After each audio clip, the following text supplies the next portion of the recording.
Say hello. Hello. Hi, Daddy. Hi. And don't worry, we woke up like this. Promise. Did you get your makeup on? Yeah? Uh-huh. Cool. So, Beowulf. Where does Beowulf come from, and why does he matter?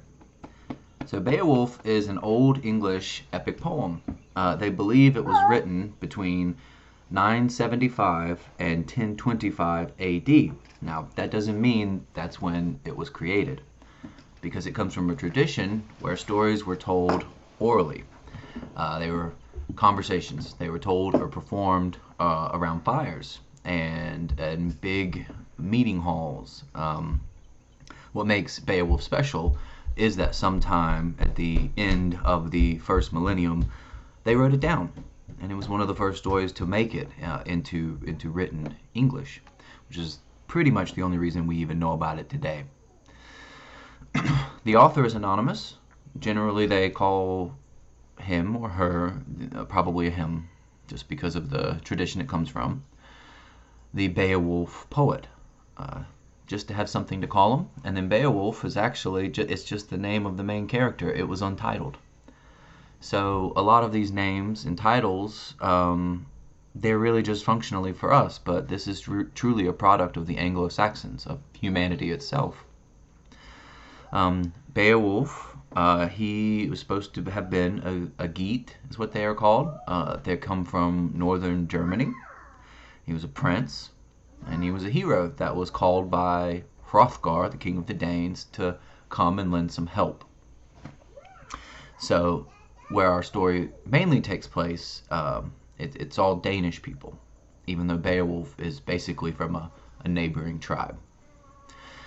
There are many Anglo-Saxon myths and fables. Like I said, this one is special because it's written down, so we know about it today. Many of them that were left to the oral tradition stayed there, and as we talk about this piece in particular, a phrase you've heard, the Dark Ages, will be a little more explained. The Dark Ages, because our memory as a people is foggy about that time. So the few things that did get written down have sort of dominated the conversation. So in this section as well, below, I'm going to include a picture of the original Old English text. It will look like another language because it is, even though it isn't, it's Old English. But it is almost illegible to us. It's unreadable, in my opinion. So I'm going to put that right next to the first page of the translation of Beowulf, which we'll be reading. So you can kind of see that starting point. And so as we read much more familiar English, sorry for the sounds, I have a house of people doing things.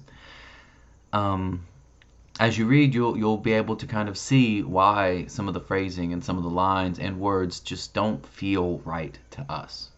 It's because they are translations of a language that really would be totally unfamiliar to us. So hopefully we'll all enjoy reading and get started. If you have any questions, you send me an email. check out the text below.